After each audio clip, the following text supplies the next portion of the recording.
తెలంగాణ రాష్ట్ర అభివృద్ధికి దేశంలోనే మొదటి స్థానానికి తీసుకురావాలంటే 14 ఎంపీ సీట్లు రాహుల్ గాంధీకి బహుమతిగా ఇవ్వాలని సీఎం రేవంత్ రెడ్డి రంగారెడ్డి జిల్లా మహేశ్వరం నియోజకవర్గంలో గల తుక్కుగూడ కాంగ్రెస్ జనజాతర మహాసభలో ఆయన ఈ మాటలను వ్యాఖ్యానించారు। ఈ సందర్భంగా ఆయన మాట్లాడుతూ కేంద్రంలో మన రాహుల్ గాంధీ ప్రభుత్వం వస్తే గుజరాత్ను కూడా తలదాన్ని దేశంలోనే మన తెలంగాణ రాష్ట్రం మొదటి స్థానాన్ని వస్తుందన్నారు। గంటకొకసారి కొత్త డ్రెస్సులు మార్చుకుంటూ విదేశీ పర్యటన చేస్తూ తిరగడం తప్ప ఆయన దేశానికి చేసేదేమీ లేదని, దేశాభివృద్ధి చెందాలంటే దాంతో పాటు మన తెలంగాణ రాష్ట్రం ఒక అత్యుత్తమమైన స్థానానికి వెళ్లాలంటే రాహుల్ గాంధీకి ఓటు వేసి మన తెలంగాణ రాష్ట్ర ప్రజల యొక్క సత్తా చూపాలని ఆయన ప్రజలను కోరారు।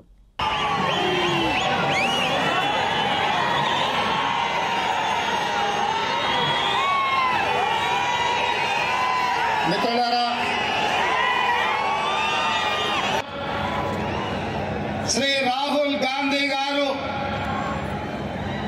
అఖిల భారత కాంగ్రెస్ పార్టీ జాతీయ ఎన్నికల మేనిఫెస్టోను ఈ తెలంగాణ గడ్డ మీద నుంచి విడుదల చేసి,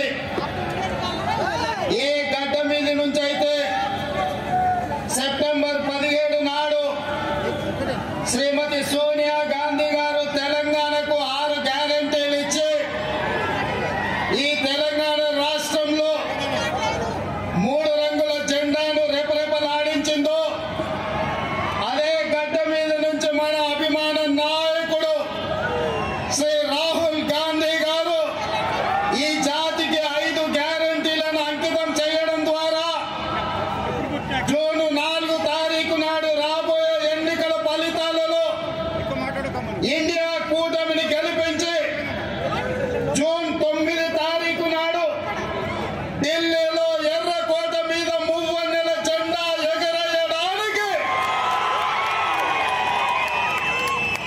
ఈ రోజు వారు ఇక్కడికి రావడం జరిగింది। దక్షిణ తెలంగాణ నుంచి కృష్ణా నది పోటెత్తి తుక్కుగూడలో సునామీని సృష్టిస్తే ఎట్లా ఉంటుందో,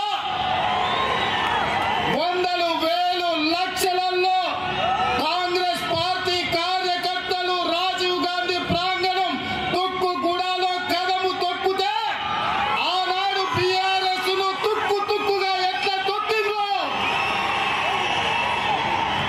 మళ్ళీ ఈ రోజు అదే ఉత్సాహంతో, అదే ఊపుతో, అదే పట్టుదలతో ఈ తుక్కుగూడ నుంచి భారతీయ జనతా పార్టీని తొక్కడానికి కదం తొక్కినందుకు మీకందరికీ మనస్ఫూర్తిగా హృదయపూర్వకంగా నమస్కారాలు తెలియజేస్తున్నాం। మిత్రులారా, 7 అంతస్తుల మేడ బలంగా ఉండాలంటే పునాదులు బలంగా ఉండాలి।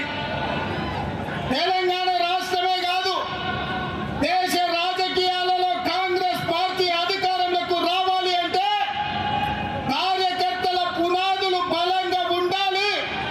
తండాలలో, గూడాలలో, మారుమూల పల్లెల్లో, పట్టణాలలో మీలాంటి లక్షలాది మంది కార్యకర్తలు కాంగ్రెస్ పార్టీ సైనికులై 100 అంతస్తుల మేడలను నిర్మించాలన్నా మీరు సైనికులుగా నిలబడి కొట్లాడినప్పుడే పార్టీ నిలబడుతుంది।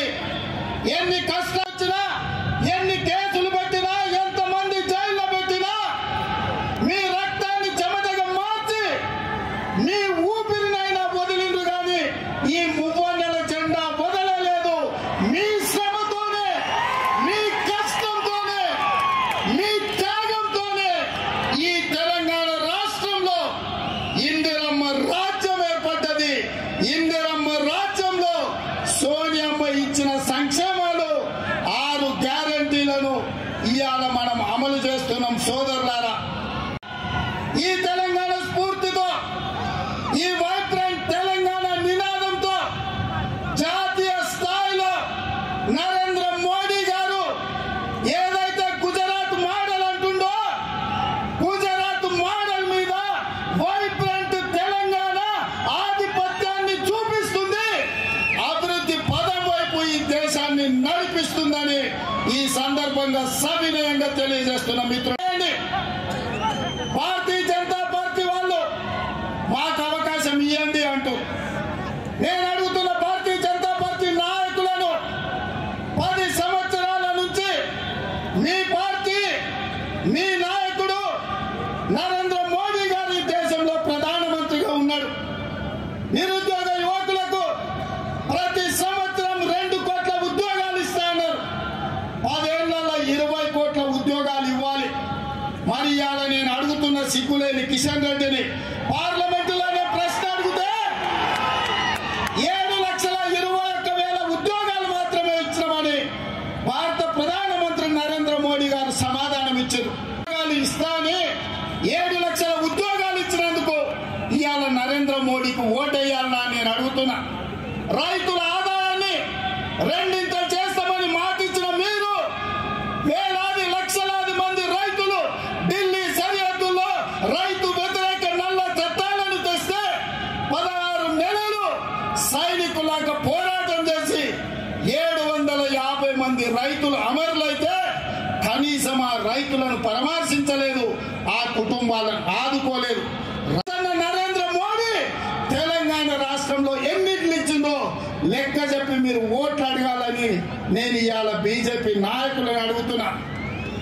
మతాల మధ్యన చిచ్చు, ప్రాంతాల మధ్యన చిచ్చు, భాషల మధ్యన చిచ్చు, ఇవాళ వరకు చిచ్చు పెట్టి విభజించి ఇప్పటి వరకు అధికారం నిలబెట్టుకున్నాడు. ఇక ఇప్పుడు దేశాన్ని విభజించి చిచ్చు పెట్టి 3వసారి అధికారం రావాలని కుట్ర చేస్తున్నాడు. ఇవాళ దక్షిణ భారతదేశం ఉత్తర భారతదేశం మధ్యలో చిచ్చు పెట్టి దేశాన్ని విభజించే పరిస్థితి నరేంద్ర మోడీ గారు తెచ్చిండ్రు. అందుకోసం ఓట్లు వేయాలని నేను అడుగుతున్నా. హైదరాబాద్ నగరంలో వరదలు వచ్చినాయి, లక్షలాది మంది నిరాశ్రయులైన. ఆనాడు ఢిల్లీ నుంచి నరేంద్ర మోడీ నుంచి 1 పైసా అయినా సికింద్రాబాద్ ఎంపీ కిషన్ రెడ్డి తెచ్చిండా? సిగ్గులేని కిషన్ రెడ్డి మునిగిపోతే 1 పైసా దేలే. ఇవాళ ఏ మొత్తం పెట్టుకొని ఇవాళ ఓట్లు అడుగుతున్నామని నేను చెప్తున్నా. నరేంద్ర మోడీ అన్న నమో అంటే నమ్ముతే మోసం. 10 ఏళ్ళు ప్రధానమంత్రిగా ఉన్నాడు, ఇవాళ మళ్ళీ ఓటేయమంటుండు. బీజేపీకి ఓటేస్తే ఆయన మన చంద్రమండలానికి రాజు అవుతాడా? 10 ఏళ్ళు ప్రధానమంత్రిగా ఉండి పాలమూరు రంగారెడ్డి ఎత్తిపోతల జాతీయ ప్రాజెక్ట్ ఇవ్వలే, ఐటీఐఆర్ కారిడార్ ఇవ్వలే, విశాఖ మనకు బయ్యారం ఉక్కు కర్మాగారం ఇవ్వలే, రైల్వే కోచ్ ఫ్యాక్టరీ ఇవ్వలే, గిరిజన యూనివర్సిటీ నిన్నగాక మన్నిచ్చిండు. 10 ఏళ్ళు అయింది. రాష్ట్ర కాంగ్రెస్ పార్టీ ఇచ్చిన హామీలు ఏవి అమలు చేయలే. 7 మండలాలను ఆంధ్రప్రదేశ్కు తాకట్టు పెట్టాడు. అందుకే మిత్రులారా, నరేంద్ర మోడీ భారతీయ జనతా పార్టీని ఏ విధంగా అయితే బీఆర్ఎస్ ను బంద పెట్టిందో బీజేపీని కూడా బంద పెట్టే వరకు మనం నిద్రపోవద్దు. ఇదే పట్టుదలతోని, ఇదే పోరాట స్ఫూర్తితోని బీజేపీని ఓడించాలి.